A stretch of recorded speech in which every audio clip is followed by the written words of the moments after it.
I'm going to quickly show you how to reset Windows 11. First, open up Start and search up for Settings.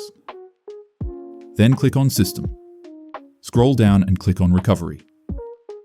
Now click on Reset PC.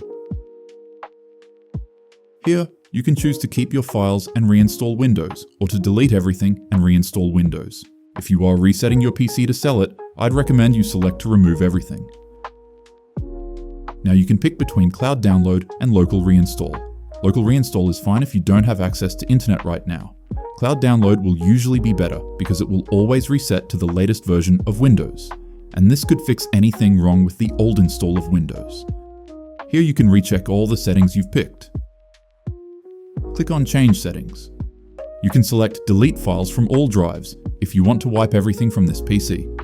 With this unselected, the only drive that will be wiped and cleaned would be the C drive where Windows is installed. With this option selected, all these other drives will be wiped and reset too. If you chose this option, just make sure that you aren't leaving anything important on there because everything will be deleted. Once you are sure all the settings are picked correctly, click on Next. It will start downloading the latest version of Windows and start installing afterwards. Then it will drop you into the Windows installer, which means that Windows is now reset. If you like to create a local account on your PC, click on this video here.